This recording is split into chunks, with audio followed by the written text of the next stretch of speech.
Well, if there's one thing the world needs right now, it's prayer. But do we really believe in prayer? Do we really believe in life-transforming, world-changing prayer? Do we pray boldly and expect answers? Ronald Dunn tells a wonderful story in his book, Don't Just Stand There, Pray Something, of a missionary who received a letter from a little girl whose Sunday school class were writing to foreign missionaries. Their teacher had obviously told them that real-life missionaries were very busy and may not have time to answer their letters. For the one he received simply said, "Dear Reverend Smith, we are praying for you. We don't expect an answer." Without realising it, that little girl summed up the prayer life of many Christians. We're praying for you, but we don't expect an answer. So I thought we'd have a look at one of the prayer giants in the Bible to see what lessons we could learn. Elijah lived in the 9th century BC. He was a prophet in the Old Testament, but he's actually also mentioned over 30 times in the New Testament. And one of those references is in the book that we've been looking at in our Life Hacks series. In chapter 5 of his letter, James says, "Elijah was a human being even as we are. He prayed earnestly that it would not rain, and it did not rain on the land for 3.5 years. Again he prayed, and the heavens gave rain, and the earth produced their crops." There was something interesting in that first line. Did you hear it? James said Elijah was human just as we are. He was ordinary, like us, and he prayed.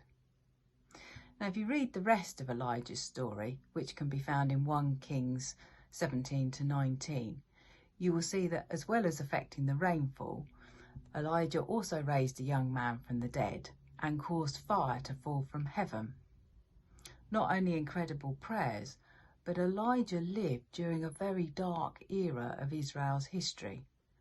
At that time, being a follower of God was extremely dangerous, as most of the population worshipped other gods. Yet despite this, Elijah had a huge impact on those around him because of his prayers. And what I've always liked about Elijah is that although God worked through him in amazing ways, he still suffered from self-pity, loneliness, doubt and depression, things that many of us can relate to. So what can we learn from Elijah and his prayers? Well, we can certainly see that Elijah delighted in asking God for the impossible.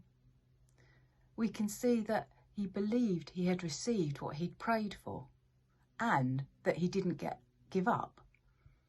And what struck me as I thought through this was that these are exactly the same things that Jesus tells us in the New Testament.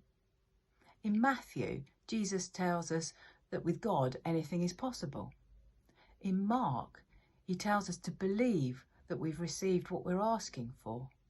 And in Luke, Jesus tells us 2 parables that are examples of how we are to pray without giving up. What we need to remember is that Elijah's prayers come out of the same thing that is available to us.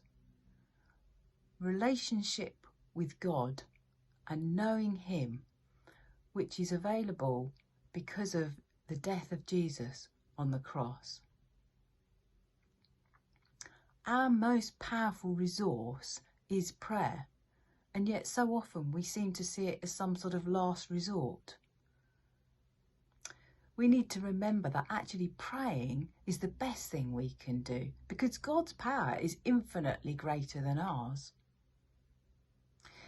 Miracles may seem beyond our feeble faith, but actually the first step of every miracle is obedience. And we need to take that step of faith and pray. Now, we may not be called to change the weather, but we are most definitely commanded to pray. And we have a big God who asks us to pray big, bold, daring, audacious prayers and assures us that they will make a difference. So whoever or whatever you're praying for today, knock boldly at God's door and expect answers.